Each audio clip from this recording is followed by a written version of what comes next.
Jadi lanjut. Jadi sampean ini wis krungu berita tentang korupsi. Ya wis ora BPS. Menteri ini lah. Wis televisi terus. Ya di televisi lah. Ya lewat media ya udah. Ngerti sosial. Wis krungu nek Pak Menteri iki nggo Pak Menterine nggo Anggotane lagi Kementerian Sosial lah. Korupsi kabeh tak kira wis krungu kan. Nah, saiki kepiye tanggapane atau responnya sampean tentang berita tentang korupsi? Jadi dikasih variasi ya. Itu sampean Bapak Oh, kaitan dengan ini ya. Yang melakukan Pak Ya kita kan nggak tahu persis sebenarnya. Ya tentu yang lebih tahu kan nggak penegak hukum ya. Ya nek benar-benar itu terjadi sebenarnya sangat disayangkan. Seharusnya kan memang ini tugas mulia masalah sosial. Dan sudah itu apalagi yang kaitan dengan sembako dengan apa itu kan memang bersentuhan langsung dengan masyarakat. Jadi ya nek memang bersalah ya tidak lanjut secara hukum, enggak kantor hukum. Apalagi seorang menteri yang Tapi kalau bisa ya masalah sosial ini ya bisa berlanjut, jadi jangan diputus lantaran ulah pejabat, ulah petugas, jangan langsung kegiatannya masyarakat diputus itu jangan sampai kan. Karena itu ya sangat dibutuhkan. Karena yang berkaitan dengan sembako, dengan itu memang bersentuhan langsung dengan masyarakat, bisa dimanfaatkan masyarakat. Iya, sembako. Daripada uang saya lebih cenderung ke pangan ini karena bisa dinikmati. Lah nek kayak uang misalnya, uang itu ketika bapak itu apa iso dijajaki bapak itu harga itu kan mana. Tapi nek pangan kan bisa dinikmati satu keluarga. Istimewanya sembako. Kalau uang luas panjang kan. Jadi wilayah ya memang perlu ganti jabatan yang bisa dipercaya, bisa amanah seperti itu. Kalau programnya bagus, masalah sosial bagus. Cuma ya pelaku-pelakunya ya oknumnya itu. Ya tentu dari sekian banyak tidak semua jadi pelaku itu tidak. Jelaskan saya mau menanggapi banyak. Jadi program pemerintah jangan dihapus. Pelakunya aja, akunnya aja yang ditindak ya Bian. Kalau memang benar-benar salah. Kalau menurut saya memang diberikan ketegasan sesuai dengan hukum yang berlaku di Indonesia. Ya, kalau kita rasakan memang bansos itu kan nggak sesuai sebenarnya. Maksud saya nggak sesuai kalau dibanding dengan bantuan-bantuan yang lain naik kan jauh. Iya. Kalau saya mungkin di antara ketiga ini jawabannya sama seperti itu, karena yang dibantu itu kan masyarakat kecil, kemudian yang menikmati itu malah justru orang yang mau bantu kita. Nah itu kan jangan ditindak setegas-tegasnya oleh pemerintah harusnya. Silakan. Ini Pak Ya, kalau menurut kami ini ya, kita harus mengutamakan asas praduga tak bersalah. Itu pertama. Yang kedua, setidaknya dari pihak pemerintah tetap mengutamakan mengenai bantuan sosial itu dilanjutkan siapapun pelakunya, yang oknumnya ataupun apa, walaupun pernah akan dihapus atau gimana tetap harus dijalankan Kementerian Sosial. Jangan sampai dihapus. Apa ya untuk yang lain. Tapi yang namanya pelaku kejahatan atau korupsi itu harus diutamakan sesuai dengan asas praduga tak bersalah. Yang harus menentukan itu adalah pihak yang punya hukum, yang menentukan salah dan tidaknya. Menurut saya ya penegak hukum itu harus jeli dan betul-betul untuk mengungkap semua sampai ke akar-akar, kalau bisa ya sampai bawah itu mana yang korupsi ya kita angkat, karena itu sangat merugikan negara besar itu kalau korupsi kayak gitu, karena yang masyarakat kecil itu mau menikmati jadi nggak bisa karena sudah diambil sama yang atas-atas. Nah itulah menurut saya. Terus dampaknya kan kepada kita semua. Iya, pemerintahan desa ini dampaknya. Karena tidak sesuai apa bansos ke masyarakat. Itu kan Kita yang kena, pemerintah. Kemudian gini, kita pesan dengan orang sosial, media sosial itu pemutakhiran data itu jelas harus gitu. Jadi supaya di bawah ini tidak jadi polemik, tidak jadi itu kan. Jadi yang seyogianya berhak menerima itu bisa menerima. Jadi jangan sampai salah kaprah. Jadi jangan data lama dipakai yang benar-benar saat ini membutuhkan. Jadi saat ini sering terjadi itu kadang ya seharusnya si A dapat tapi ternyata tidak dapat karena data dari pusat itu yang keluar itu lain dengan yang di lapangan itu. Malah ada yang tinggal itu sampai sampai tinggal sosial itu tidak Orang dinas sosial itu ngambil data itu dari ketua RT sampai tingkatan desa sampai itu lebih bertanggung jawab itu daripada ngambil data di BPS atau tahu di data mana yang sifatnya beberapa tahun yang lalu. Lebih baik saat ini kontak Pak Kepala Desanya untuk RT, RW mendata, itu lebih bertanggung jawab. Ketika ada permasalahan, ya RT, RW-nya ikut bertanggung jawab seandainya itu tidak pas sasaran, tidak tepat sasaran. Selama ini kan data dari atas langsung si A ya harus tidak pihak bawah tidak berani mengalihkan kan melanggar hukum. Kami tidak bisa tanggung jawab juga karena kan Sampai ada bantuan itu yang nggak bisa diambil karena orangnya sudah nggak ada. Iya, sampai Orang orang lain nggak meninggal, ada diambil mah nggak bisa dengan orang lain. orang meninggal masih keluar, orang yang sudah Ini yang kondisi bagus dapat. Nah, yang orang yang belum meninggal masih keluar.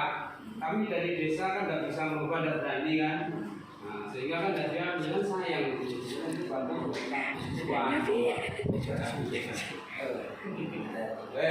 Konek. Kan benar-benar di berita kan pelaku mendapat ancaman hukuman mati. Menurut sampean itu bakal nggak terjadi? Nah, misalnya enggak, kenapa? Ya, ya betul. Sebenarnya kalau kan mati itu kan kadang berat rasanya kan. Ya, apakah hukuman mati di Indonesia ini sudah berlaku? Mungkin menurut ahli-ahli pakar hukumnya, kalau kita kan monggo orang yang ahli hukumnya aja kan memang Indonesia sudah berlakukan seperti itu dan sesuai kesalahan yang dilakukan dan menurut aturan jurnis hukumnya sudah memadai ya monggo-monggo saja mungkin itu salah satu untuk menjadi jerah seseorang melakukan sesuatu kesalahan yang fatal kan gitu. Untuk melakukan tindak korupsi yang fatal. Jadi secara tidak langsung sampean Ya masih tengah-tengah di antara setuju dan tidak. Karena hukum mati di Indonesia ini rasanya belum ada ya kecuali teroris dan narkoba. Masalah korupsi ini kan undang-undangnya belum ada. Ya kalau minimal seumur hidup itu setuju. Kalau kata mati ini kan menghilangkan nyawa seseorang itu berat. Kalau seumur hidup itu kan dikurung seumur hidup. Iya. Kan Pak, saya ada baca di pasal-pasal di berita-berita katanya yang korupsi di tengah bencana nasional itu diancam hukuman mati. Jadi kan itu udah ada Undang-undangnya lebih. Kalau memang itu sudah masuk kriteria undang-undang ya silakan dieksekusi. Kalau yang begitu atau yang korupsi bansos, dana bansos atau yang korupsi Dana bencana alam. yang di tengah bencana alam secara umum kalau nggak salah. Ini kan paling nggak salah ya. Kalau kami, karena kami kan belum tahu pasal-pasalnya itu. Jadi kalau kami ya tengah-tengah. Iya. Tengah-tengah. Tapi kalau menurut saya, Ya minimal hukuman berat itu lah. Seumur hidup kalau menurut saya lebih bagus ya dimiskinkan saja. Hartanya disita semua, semuanya. ya dibagikan pada masyarakat yang tidak mampu kan itu. Yang memberikan dana yang korupsi kan? Ya. Kan ada sanksi-sanksi yang lain. Berarti kalau untuk hukuman mati Iya. belum setuju sepenuhnya. Belum karena menghilangkan nyawa. menghilangkan nyawa seseorang itu. Betul. Terus Benar. itu kan khusus bangsa sebenarnya. Sama yang bisa kita terbencana seperti korupsi itu loh, yang di kantor mana itu. Kalau kira-kira undang-undang itu sekarang belum. Ya, karena kita kan nggak tahu undang-undang KUHP Kita kan sebagai anak kecil tentunya ya.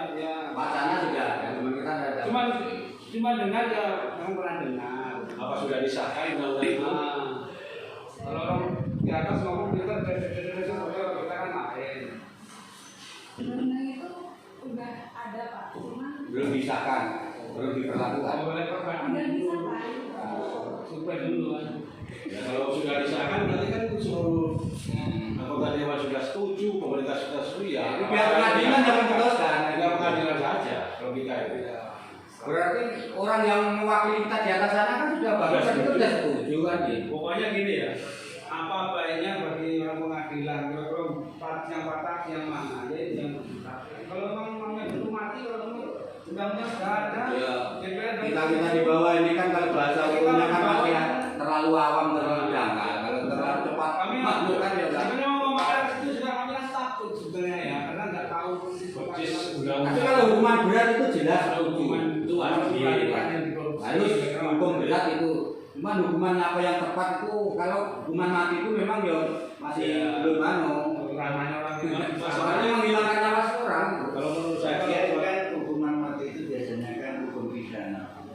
Kalau model korupsi itu hukum perdata. Jadi mungkin banyak yang menolak. Sedangkan peraturan KPK aja dilemahkan. Jangankan sampai menyangkut keselamatan orang, jiwa. Iya, menghilangkan nyawa seseorang itu kan berat. Dari HAM internasional. Yang jelas untuk menjawab yang satu itu kami dari masalah-masalah yang kecil-kecil ini belum Hukuman berat baik. Umur hidup itu kan termasuk yang orang besar-besar dimiskinkan. ya, kalau hukuman mati kan uang tidak kembali. Kalau dimiskinkan uang bisa kembali, bisa dibagikan kembali. Jadi secara moralitas dia kan tertekan. Jadi karena masyarakat kan Tertekan dia malah. Sudah ini. Ya itulah intinya pokoknya. besarnya. Jadi apa hukuman sampean sing mungkin bakal bercerai? Ya dimiskinkan itu semua hartanya dimiskinkan. disita semua kekayaannya, hartanya, kemudian dihukum seberat mungkin. Karena yang dikorupsi itu dana-dana yang seharusnya masyarakat masyarakat yang sakit, sedang sakit istilahnya. Maksudnya ya sakit kabeh-kabeh, kalau namanya kena bencana kan sakit, ya COVID corona, COVID-19, apalagi sekarang banyak lagi bencana-bencana yang lain. Itu kan harusnya dibantu, justru malah dikorupsi kan. Hukum itu itu yang menyawanya kan orang jelas hukum ya setimpal lah. Kita sebagai rakyat kecil kan mungkin pengen hukum yang adil. Jadi perlu nggak revisi undang-undang? Kan masih banyak hukum-hukuman yang tumpul ke bawah, tajam ke bawah dan tumpul ke atas. Kalau memang kenyataannya seperti itu ya maunya tetap yang Itu adil. sebenarnya kan pelaku penegak hukum yang bekerja. Kalau memang yang punya gawe yang diamanahkan untuk menegakkan hukum itu berjalan sesuai aturan itu saya rasa bagus ya. Memang ini yang harus mendapat hukuman berat jadi dilakukan sesuai anunya. Jadi kan tidak tebang pilih gitu loh. Itu kan tumpul ke atas tajam ke bawah itu kan lantaran tebang pilih karena dia punya pengaruh, punya akhirnya kan dalam hukumnya kan diringan-ringan cari Masih bisa disogong. Ya. Itu makanya undang-undang KPK itu sering dilemahkan. Itu baru rancangan undang-undang, belum undang-undang. Baru rancangan. Itu saja kalau yang sifatnya berbenturan dengan perbuatan dia itu dilemahkan. Kalau ini saya sahkan, saya kejerat juga gitu. Jadi masih DPR itu sering dilemahkan gitu. Di apa ya namanya? Dikebiri. Apa namanya itu? Ya. Dimandulkan. Jadi maunya masyarakat itu ya hukum itu tetap ditegakkan sesuai aturan yang berlaku. Cuman kan pelaku penegak hukum itu kan sering terjadi tebang pilih. Saya tidak memandang itu orang besar, Kalau memandang orang kalau kecil. revisi undang-undang kita kan sebenarnya bukan ahlinya bagi kita. Cuman kalau menurut saya undang-undangnya Ada semua situ. setahu saya itu Bagus. rakyat Indonesia di mata hukum semua sama. Cuman kenyataan sekarang maling ayam dipukuli, kalau yang korupsi silahkan Pak, duduk Pak, dikawal. Itu pernah sempat kawan saya itu tanya, pernah di sini ada itu, kenapa Pak kalau bakar hutan? Dan di sini masyarakat kecil kan, langsung ditangkap masuk penjara. Kenapa PT besar itu Perusahaan. nggak pernah ada apa istilahnya tidak ada? Karena apa jawabannya? Mereka punya pengacara. Mereka Bisa bayar. Jadi pengacara bisa jamin. polisi itu yang kita tanya itu. Polisi itu ditanya itu. Jawabnya seperti itu yang Dia punya pengacara jadi bisa dilepaskan. iya. Nah itulah jawaban dia. Kita nggak sanggup bayar pengacara. Iya. Jadi kalau Ya contohnya kalau kita di sini bakar hutan ada nggak masuk penjara ya. PT itu mereka digunakan nggak iya. iya itu kan di desa ya namanya orang-orang awam ya. Ibaratnya nyolong pada saat Iya. Sebenarnya kalau KPK itu dapat dukungan dari legislatif dan eksekutif sebenarnya sudah bagus. Nah, tapi lantaran sering berbenturan. Walaupun KPK itu sebenarnya kan sudah komisi, sudah independen kan, sudah bisa merancang undang-undang. Tetapi karena legislasinya di DPR RI itu kan harus dapat ACC eksekutif, itu makanya sering berbenturan antara peraturan KPK dan anggota dewan. Tambah lagi belum eksekutifnya lagi. Kadang bisa ACC di DPR, nanti ada menterinya yang akan kesangkut, nanti dimentahkan lagi. Jadi ini udah berjamaah istilahnya korupsi ini dari dulu, dari Orde Baru sudah susah. Jadi kalau masyarakat kecil maunya asal KPK itu didukung oleh DPR dan itu jadi tetap eksekutif tetap takut. Berarti itu kuncinya di anggota dewan DPR itu.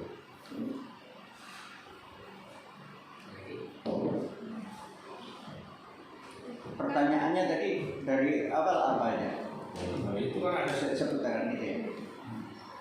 Jadi kan kasus korupsi kan dari dulu tetap ada sampai sekarang masih marak sekali gitu kan.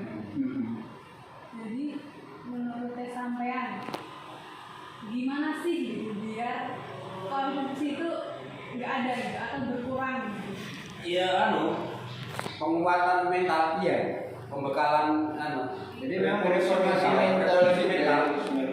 Apapun undang-undang dibikin ketika mental itu tidak akan berubah pasti Iya. ada celah masuk. Tapi ketika kita mentalitas kita sudah ya nasionalisme ada, jiwa madanis itu ada, itulah. Jadi perbaikan mental. Ini sebetulnya kan program Jokowi tahun ini, revolusi mental. Ya, kok masih banyak malah menterinya 2 orang korupsi. Ini programnya kan Intinya begitu.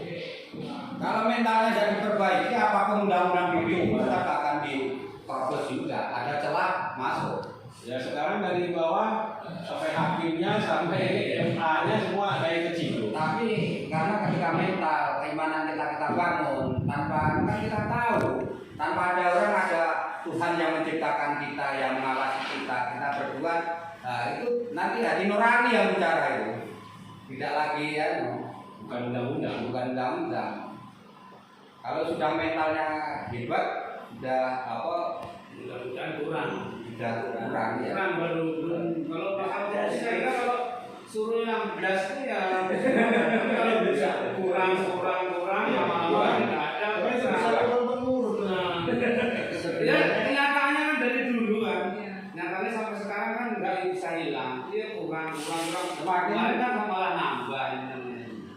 Kalau kita ngaji dari Bamba dulu itu orang dengan mentalnya bagus, percaya keyakinannya bagus ya.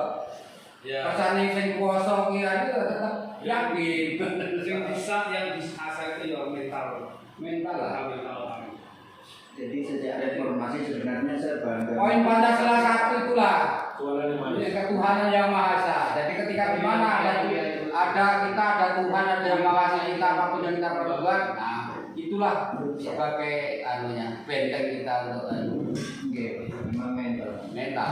Lembaga-lembaga kan kiai-kiai kita Iya, pendeta Iya.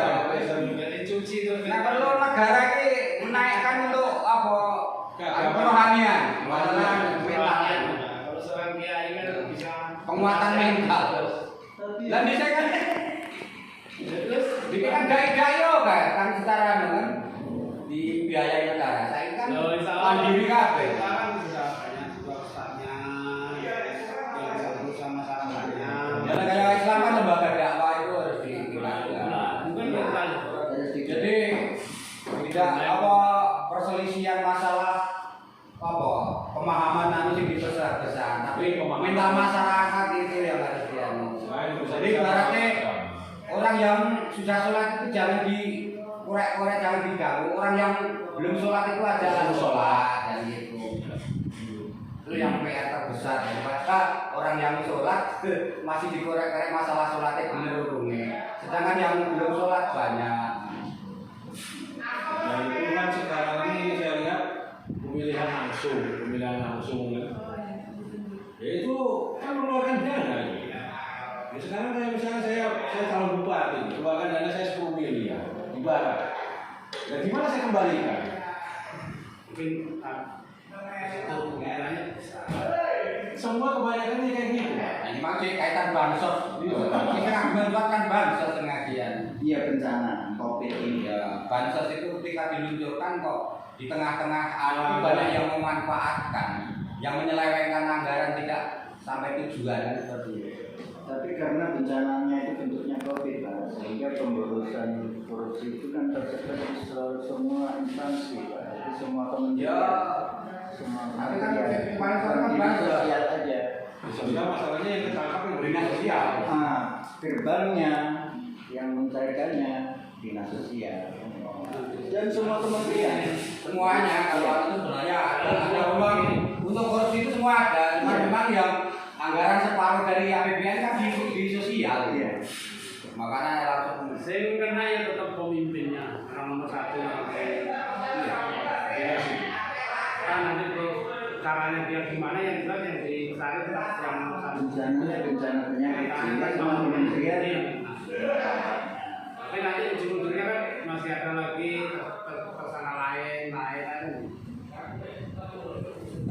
Cuman untuk supaya korupsi itu tidak ada itu mungkin kami juga supaya juga menjawab ya. Iya, jawabannya. Ya, revolusi mental itu lah, jangan satu-satu. Kalau tidak mentalnya yang itu disak.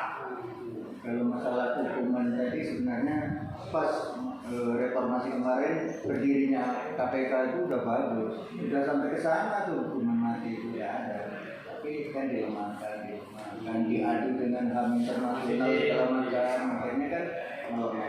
Dinaikkan itu. Bahkan di teror di segala Makanya macam. kan banyak pro kontra yang mana ya.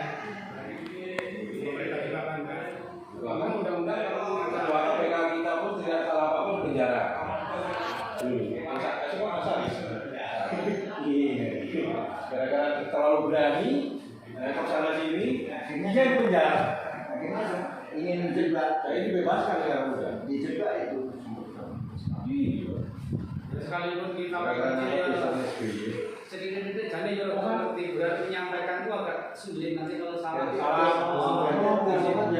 Betul ya banyak ikut yang setiap nonton TV kan tahu cuma menyampaikan ini Pak ini kan jadi pertanyaan berikutnya kesehatan kamu juga Menurut sampai ini apa sih motivasi ini pelaku kui melakukan korupsi padahal kan di materi mereka ya kaya. Menurut sampai apa? ya didasari mental yang bobrok itu tadi kan ada peluangan dia. Yang namanya nafsu itu kan tidak ada batasannya. Punya satu pengen dua, punya dua pengen tiga dan seterusnya. walau seberapun kekayaan yang ada namanya manusia orang itu tetap kurang. Tujuannya gitu. Jadi alur kembalinya itu ke mentalitas. Iya. Cara Cuman ketiga-tiganya elemen itu saling bersangkutan. Ada kesempatan, ada kemauan, Iya. ya kan? Ada kesempatan, ada kemauan, ada peluang. Didukung dengan mental yang bobrok. Jadi yang harus dikawal sebenarnya pengawasan melekatnya, proses berjalannya aliran dana itu. Jadi pengawasan melekatnya kurang sekarang. Jadi kontrolnya kurang, kesempatan akhirnya kan terbuka lebar. Nah, di situ dimanfaatkan. Kalau masalah uang semua kan mau. Itu masalahnya. Jadi pengawasan pemerintah itu penting sebenarnya. Pengawasan melekat. Sebenarnya KPK tadi itu kalau dihidupkan membantu sekali kerja pemerintah. KPK juga karyawan yang butuh dana gede juga ya, triliun juga. Enggak. Iya Pak, daripada dikorup, enak nambah staf KPK Pak. Bagian lapangan pengawasan selapangan. Kendala yang dikirim dia mentalnya sih. Atas nama KPK mental anu juga. Boleh soal sami mawon. Ya kurang bersyukur dari itu lah. Yang jelas itu dia pengen dapat uang besar tapi tidak mau kerja. Tapi kalau buat pengawasan molekatnya ini nggak ada kesempatan Pak. Oh iya. Jadi kosek. Oke. Jadi berharap ini kosek Pak. Buset. Jalanan boleh cek. Tanda tangannya cek. Ayo. Perwakilan juga.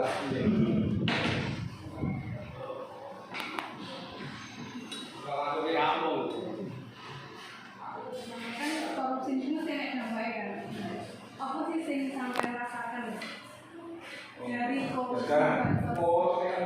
Ya itulah kami sekarang sebagai pemerintahan desa selama ini dihujat masyarakat. Ya, karena kan bahasanya nggak sesuai katanya. Ternyata kan dari atasnya yang udah nggak betul. Kalau kami kan tinggal menyalurkan, tapi kan masyarakat nggak tahu. Kalau ini kami, malah kami yang dituduh malah. Sekarang ya, bagi yang dapat dan yang tidak dapat kan tetap ada yang memang nggak bisa kita data ya, sama aja ya. Kami sebagai orang yang mendata seperti perangkat desa tentunya kan bukannya mendata masyarakatnya ya, dengan adanya kejadian itu ya kita tetap dihujat ya. Iya, kami sebagai pemerintahan Lalu masyarakat juga sudah dapat, kadang-kadang juga dia bisa menyelesaikan. Dia kan juga mendengar berita itu. Loh, walaupun dia sebenarnya tidak konsumen cuman tadi sudah sampaikan. Nah, orang cilik ini orang kecil itu tidak berani ngomong ini. Tidak seperti maklum lah, sebatas kemampuan kita ya.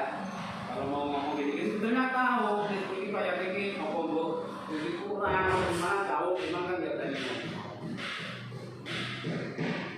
itulah dampaknya bagi kami pemerintahan desa yang ada di desa.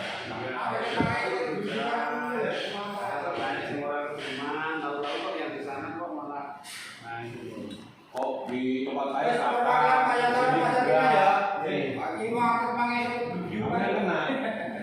Ya kita yang di bawah aja banyak keluhan, banyak yang banyak harapan, ini dapat ini tidak sampai dihujat ke sana sini. Tapi yang itu yang seharusnya itu menyalurkan bantuan itu Yang korupsi. iya kan gitu.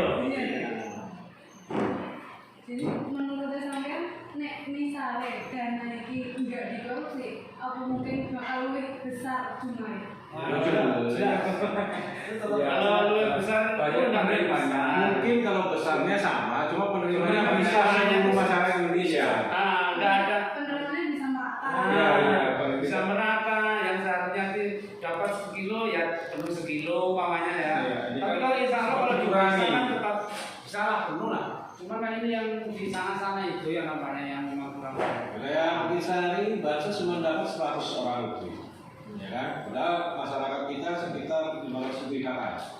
Ya kalau itu tidak korupsi, saya rasa 500 kakak semua itu dapat semua, merata jadi itu. Kemarin di Intisari kan ada sekitar 100 orang ya. 160-an yang dapat, yang lainnya nggak ada. Kemungkinan ya bisa rata. Ini kan cuma kemungkinan. Masalahnya kan yang diurus itu Bukan Bukit Sari aja. Indonesia. Kalau kami yakin menterinya bagus, cuman kan Mentalnya nggak ada. salah kemarin itu kan kalau kami dengar tuh ya jelas kan yang ada kan menteri kan itu. jelas mentalnya makanya. Katanya menteri desa ditangkap kan.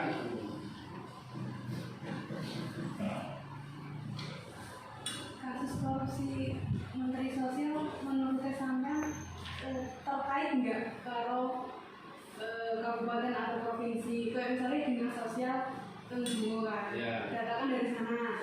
Nah, menurut sampean terkait nggak? Enggak tahu kalau itu. Terkait, itu positif terkait. Keterkaitannya begini, karena namanya korupsi itu kan pembohongan. Berarti istilahnya sumbernya itu bukan karena ini dananya 100 juta, terus dicuri 25 juta, bukan begitu. Karena dana yang diminta dari dinas sosial itu yang seharusnya 100 juta, dia bikin laporan palsu. Dari sumber yang paling besar korupsi ini pembohongan ini tadi. Jadi laporan itu fiktif, nah itu banyak. Kalau anggaran yang jelas ini untuk 100 orang ini 100 juta ini tipis ini akan dianu. Cuman dari yang 100 ini manipulasinya ada yang 25 orang ya gitu. Jadi ini tadi itu makanya saya katakan tadi yang penting itu pengawasan melekat. Sebab dinas sosial ini cuma untuk pintu gerbang. Semua kementerian lewat uangnya di situ. Dari olahraga, dari dinas kesehatan, dari kalau terkait COVID ini ya, itu uangnya di situ semua. Jadi yang penting laporannya itu mentalnya nggak bikin kebohongan, itu biasanya bisa nggak parah korupsinya. Yang parah itu tadi bikin laporan palsu, korupsi yang paling besar. Jadi menurut saya sampean Bisa terkait. Otomatis terkait dari kabupaten kota, provinsi, sampai pusat. Bisa. Otomatis terkait. Bisa terkait atau bisa tidak kan gitu. Tapi positif Pak. Kalau Seperti tidak gini Pak, tidaknya gini. Misalkan provinsi Jambi nih, ada 1.000 orang gitu kan. Dia laporkan 1.000 orang ke provinsi, ke pusat. Karena pusat yang mau korupsi, dibikinlah laporan 1.200 sama pusat. Bisa jadi. Atau tidak dari kabupaten, dari provinsi bisa jadi. laporan tetap dari bawah Pak. Iya laporan, misalnya laporan saya 1.000, saya masukkan ke kementerian kan, saya minta 1.000 orang. Karena mau korupsi dari pusat, dibikinlah 1.100. Dikirimkan 1.000 ke provinsi bisa jadi, atau bisa juga kerjasama. Yang sini tetap penuh. Nah, kerjasama bisa juga. Antara dua kubu kami kan kurang jelas. Makanya kan nanti yang tahu penegak hukum ujungnya. Gimana bisa ya? Banyak namanya nggak sama ya. Nah, Ada yang memang penuh, ada yang kurang. Kan tidak sama. Yang disukai itu lah sebenarnya anak-anak semuanya kok. Kalau kita Ada dua kemungkinan, yang tahu nanti penegak hukum lah yang mengapa yang ini lah bisa penuh bisa enggak juga. Contohnya yang tadi itu. tapi saya jamin Pak, sebab dari kabupaten kota itu dapat penekanan dari provinsi Pak. Iya, jadi tetap terkaitannya tetap. Baik dinas pendidikan, dinas sosial, dinas kesehatan, semua terkait. Sebab laporannya tuh Pak, sampai ke Departemen Pertanian, itu laporannya dari kelompok tani, contoh aja kan. Nah, ini contohnya. Itu makanya keterkaitan betul ya Pemda itu, maksudnya di tingkat 2 ya, di kabupaten. Sebab yang ditunggu laporan dari situ, akhirnya sampai ke kementerian baru bisa melaporkan menteri itu ini untuk seluruh Indonesia sekian kan gitu. Jadi yang dihitung itu dari kabupaten. jadi menurut sampean gimana sih dana kuwi agar tetap transparan? Ya itu tadi ya. Pelaku-pelakunya itu yang di sana. Kalau masalah transparan itu Nah, kan iya. karena dari sana. Ya. kalau mau transparan bisa. Kalau mau transparan ya pelaku-pelaku yang di atas itu transparan. Ini kan sekarang kalau mau Sampai transparan. ke bawah-bawahnya. Jadi Pak Presiden kita bikin peraturan semua masyarakat dapatkan semua. Ya, transparan. yang jelas gini deh. Besaran anggaran itu sebenarnya transparan, cuman realisasinya Pembagian yang tidak tidak transparan. Pelaku-pelakunya. Realisasi. Kalau di desa seperti kita ini kan yang paling bawah. Ya. Tinggal menerima terakhir, tinggal nyalurkan kalau kita ya. Iya. Tapi kalau yang di kecamatan masih disalurkan ke desa, yang di kabupaten ke kecamatan. Kalau kita tinggal terima, tinggal nyalurkan. Ya, yang atas itu lah yang transparan. Kalau kami, ya makanya kenapa yang di atas itu. kalau kami gimana? Sedangkan ngambil aja nggak bisa. Harus yang bersangkutannya apa? Dengan kakak kan nggak ada sangkutannya. Yang atas itu mana sih? Kalau yang kasus memang ya itu ya nggak bisa paten bisa. Cuman berbatin, misalnya berbatin, makanya apa? Kita kan nggak tahu persis sebetulnya kalau masalah itu. Batinnya apa? Kalau masyarakat tetangga kan tentang itu dekat, dan bukan kita yang ngasih. Terus insya Allah juga kayaknya di tempat kita ini kan tidak ada yang menanyakan masalah nominal itu. Ya, tegusinya kan gimana ya? Kok cuma segini? Tapi tidak ada yang protes-protes minta tambah itu kan tidak ada. Kalau yang lebih paham yang orang contohnya kemarin di pusat atau daerah kan lebih paham orang itu. Makanya semua dicari sama dia kan. Kekurangannya di mana? Kalau kita memang pemerintah sekian, kita laksanakan sekian. Kalau mau kami kita di desa ini asal semua sudah dapat semua, kami juga yang nggak tahu puas menang kan itu. Sesuai, kalau kami sesuai peraturan peraturan. Ya, alhamdulillah ya dari orang-orang pintar yang ada di atas, sekalipun itu juga penerima bansos, ternyata beliau bisa mengungkap masalah itu, ya kan?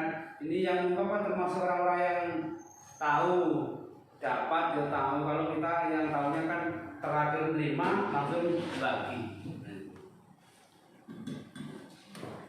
Jadi terakhir nih Pak. Jadi sampean sebagai rakyat kan, apa sih harapan terhadap pemerintah terkait korupsi ini? Pokoknya harapan kedepannya. Yang jelas korupsi harus diberantas, ya. Dihilangkan. Siapapun pelakunya, yang namanya korupsi tetap harus diberantas. Kalau bisa ya harus jangan apalagi untuk bansos atau korupsi itu bansos itu memang sangat dibutuhkan sama masyarakat kecil kan. Itu tetap harus diberantas. Ya harapan kami sebagai pemerintah kampung dusun ini ya. Misalnya kami cuma mengusulkan yang ada badannya ya. Karena yang bersangkutan langsung dengan masyarakat luas itu kan perangkat desa, bukan perangkat yang ada di kota, desa. Tolong ditindaklanjuti dengan tegas. Ya. Itu harapan kami, korupsi. Jadi harapan terakhir yang jelas KPK harus dihidupkan kembali, harus merata sampai ke tingkat kecamatan agar bisa sinergi dengan penegak hukum, kepolisian, yang arti kata pengawalan tadi, ABRI atau polisi, penegak hukum lah dilibatkan semua, terutama yang independen kan KPK. Itu harapan saya. Nah, sehingga dana itu betul-betul dikawal, jadi memang nggak dikasih peluang korupsi, nggak dikasih harus fakta itu harus real kan. Nah, jadi kalau yang ini anggaran untuk ini ya betul-betul. Iya. Jadi yang kayak pencitraan aja, uangnya habis itu nggak terkontrol, nggak terawasi. Kalau laporan ke atas iyalah laporan di atas kertas aja, kalau yang ke bawah kan nggak seperti dulu kan diawasi. Tolong kalau ada pembagian itu harapan. libatkan KPK.